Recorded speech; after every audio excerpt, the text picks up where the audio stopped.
Hi friends, I am here today to talk about my top 5 reads of the spring.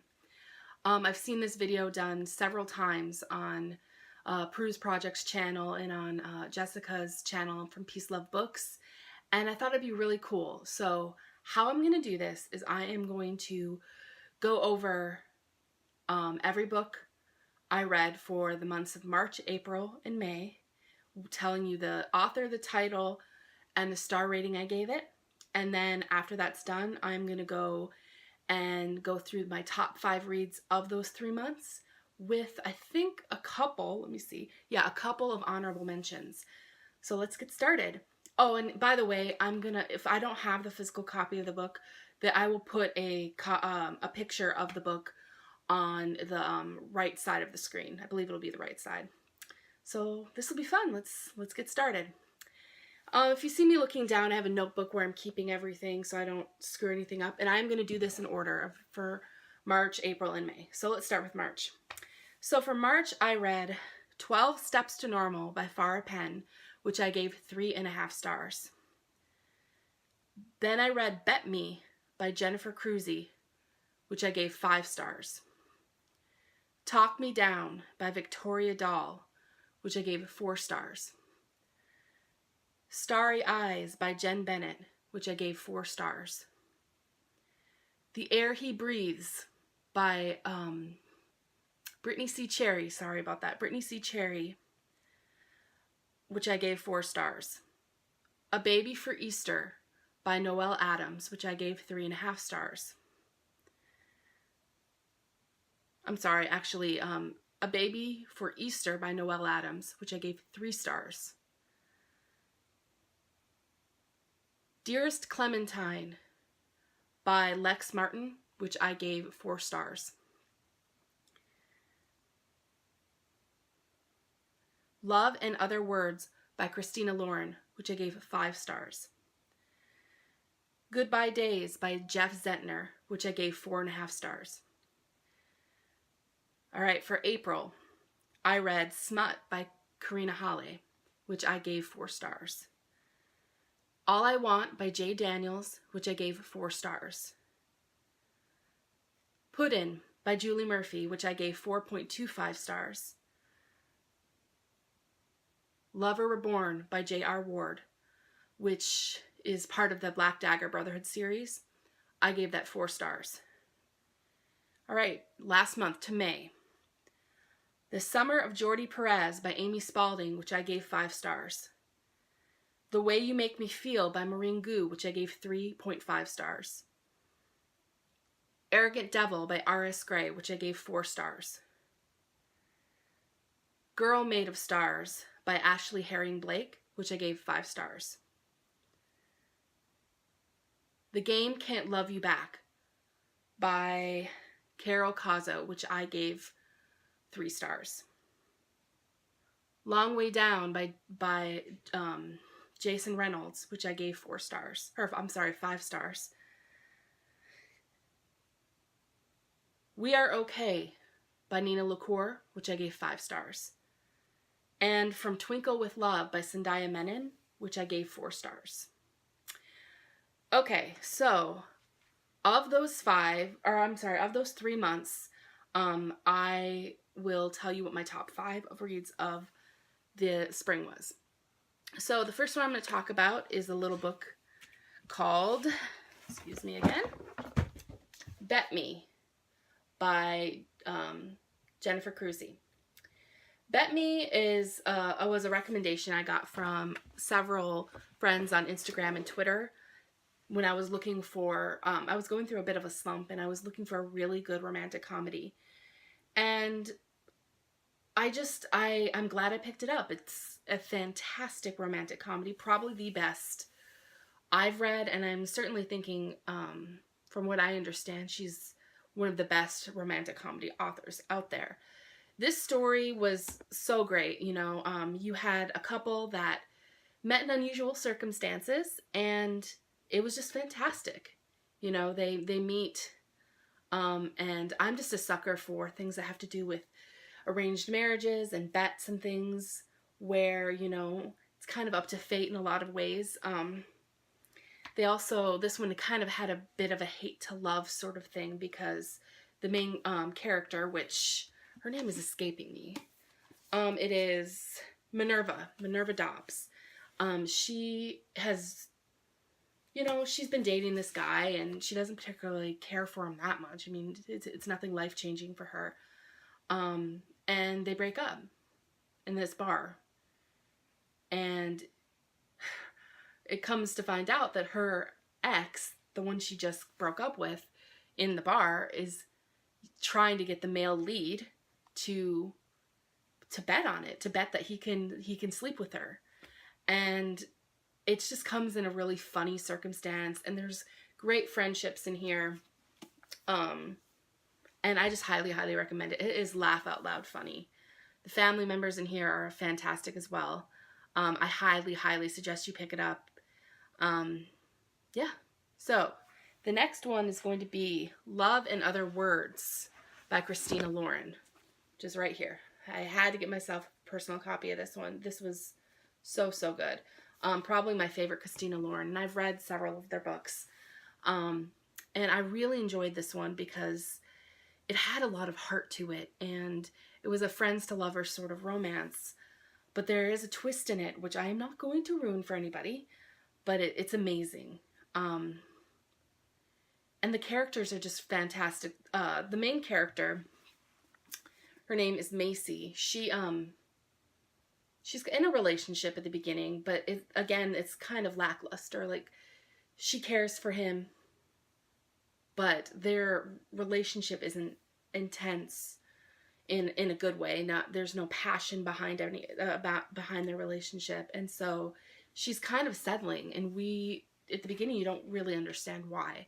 But what's fantastic about this book is it goes back and forth in a timeline between Macy's present and her past, where we meet a boy that she grew up with in a lot of ways, named Elliot, who was her first love in a lot of ways in the book. And something happened that you don't know that caused their romance, their love, to be fractured in some way. And it's just so awesome how they get back together in a lot of ways, and it has so much deep emotion and heart to it. It's not a funny book by any means, really, but it's beautiful, and it's heartbreaking in a lot of ways, and it's just a great read. My favorite book by Christina Lauren, and that was definitely a 5-star read for me. All right, the next one is The Summer of Jordi Perez. This is by Amy Spalding. I'd never read Amy Spalding before, but I got a recommendation for this book from a channel on Instagram. Not a channel, a page on Instagram, where a librarian friend of mine had just finished it, and she said it was great. And I am a really big fan of LGBT books, especially YA romance LGBT books. But I was surprised by this. One, I hadn't read a lot of lesbian romance stories. Mainly what I've read is of the gay variety, male. And she was so incredibly endearing and sweet, the main character, which her name is Abby. Yeah, Abby. And she's a plus-size girl who is vying for an internship with the title character of this book, Jordi Perez. And she is, she's so bright and bubbly, which you don't see a lot of, I feel like.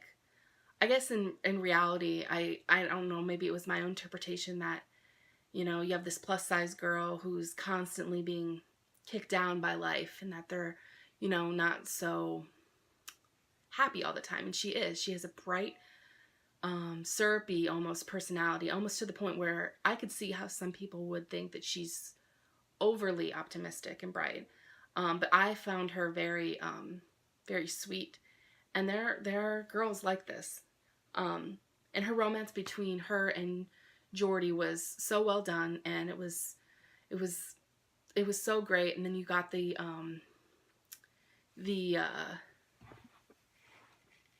you got you got the background of Abby and how, well, she was very confident in a lot of ways. She had her own insecurities, which kept her from doing things that she truly wanted to do.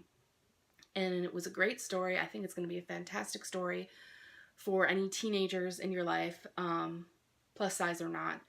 And it was a fantastic read, and I highly recommend it. And that was 5 stars as well.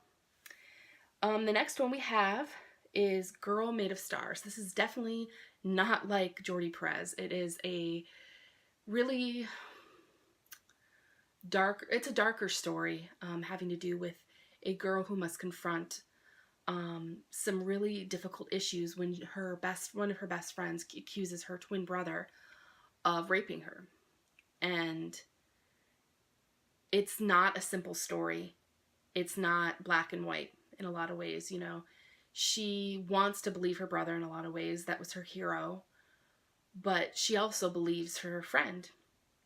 And she must come to terms with, how can I be supportive of my twin brother, but supportive of my best friend too, and know that, you know, families aren't perfect, people aren't perfect, and they make mistakes. And it had a lot of discussion subversively from the point of the Me Too movement. And I found it done, the author, Ashley Herring Blake, did a fantastic job weaving her story together and not necessarily making the choice for the reader. And I think it's especially a great novel for young, especially women, to read.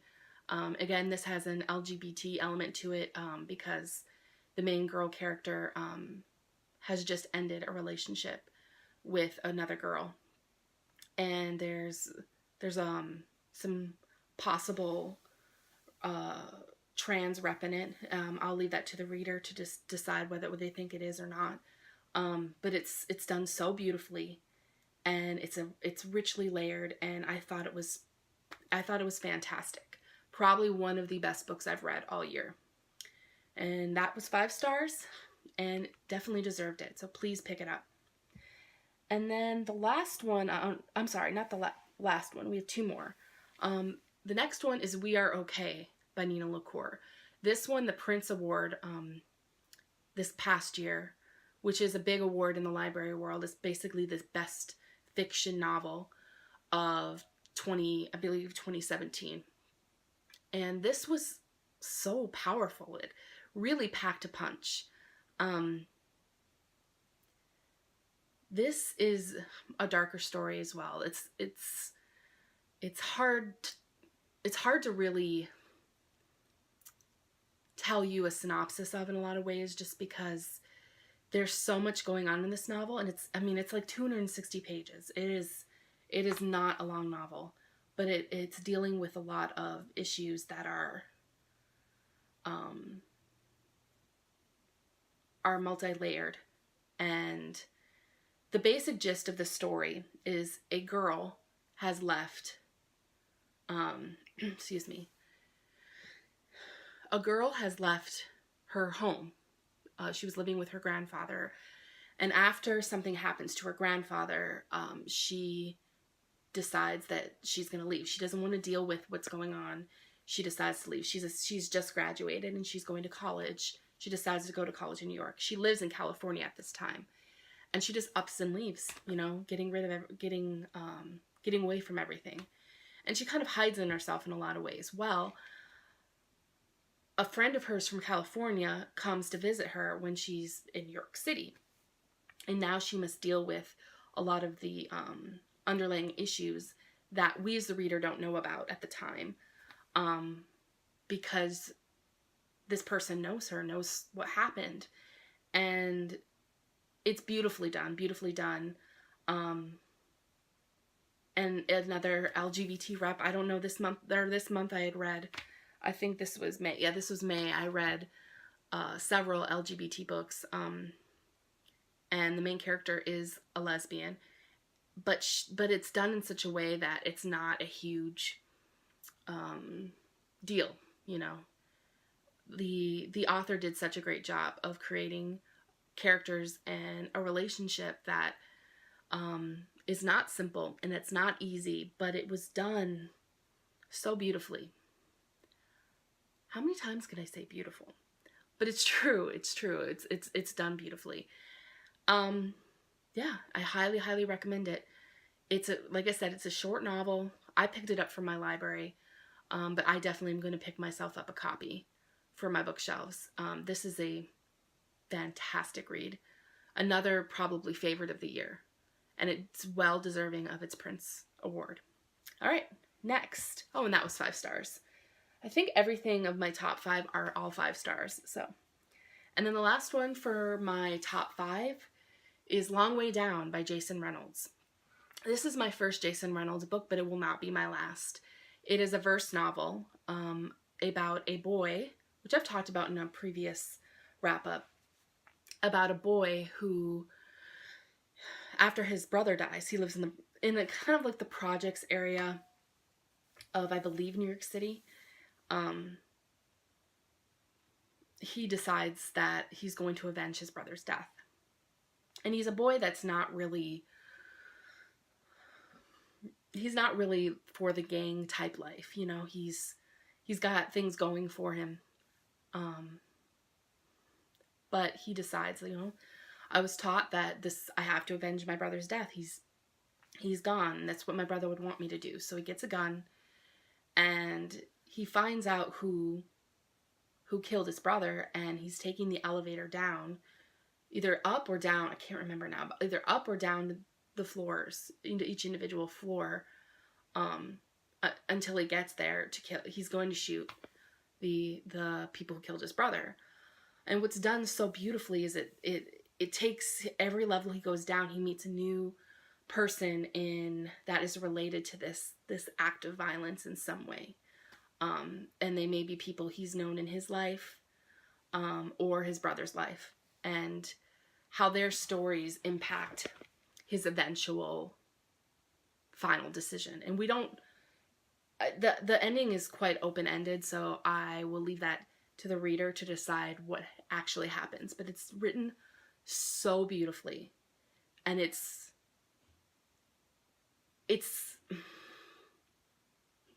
complex, but it's done in such, it's poetic, you know. The verse novel leads it to being, it's a poem basically, but it's done in such a way that it's going to work really well for those people who, and those kids who know this kind of child, who know this kind of life, are going to resonate deeply. I would probably liken it to something like The Hate U Give by Angie Thomas, but in a verse novel form. It was done so beautifully. If you like that book by Angie Thomas, I would highly recommend reading this. It'll be much shorter. I mean, you're going to read this, and I think I read it in a couple hours. I listened to it on audio, and I would definitely recommend picking up the physical copy because it is a verse novel. It'll pop out on the page. I highly recommend it. This was 5 stars. And after you read it, pick up other Jason Reynolds. We have a bunch in my library, and they really seem to be successful reads for young kids who are familiar with urban life. So, and the next 2 are my honorable mentions. I read a lot of great books in these last 3 months, but these 2, well, they didn't make my top 5. I highly recommend you read them as well. The first one is Eric and Devil by R.S. Gray. This was a romance I had the lucky privilege of reading early. And this is a hate to love romance. I love R.S. Gray. She does fantastic romantic comedies. And this is probably the best novel that she's written so far. I have not read all of her books, but I have read several this year. I think while I'm filming this, I think I've read 4 of her books. And this was done so well. It was funny. It was lighthearted. But the relationship, the romance, how it develops is done not in a particularly slow way, but not in a fast way either. It was very well paced, and the characters are just so memorable. The main male character, his grandmother, is one of my favorite characters. She's funny. Um, and it's a lot different from the other books I've mentioned. It's not dark in any means. It's, you know, I can't say it's richly layered or anything like that, but it's a really fun, fast, light romance that I think a lot of people will really love. And from what I understand, it's done very well. And Iris Gray is definitely deserving of that because it's done really well. This, like I said, it's probably my favorite of hers.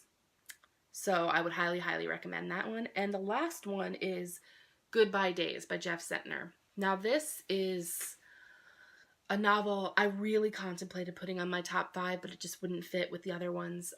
This one it's a YA story about a boy who has to deal with the aftermath of a texting and driving incident that kills 3 of his best friends. And he feels very responsible for what happened. And he, over certain circumstances, which I won't go into, he decides he's going to have a goodbye day with each one of the families of the boys, the 3 boys. And it was heartbreaking, but it was really well done by the author. Because you have a boy who feels so incredibly guilty for something that, you know, was horrific, but was not, I found myself feeling bad because while it was horrific, when you talk about texting and driving and it relating to, you know, people dying, it's horrible, it's tragic, but it's hard not to feel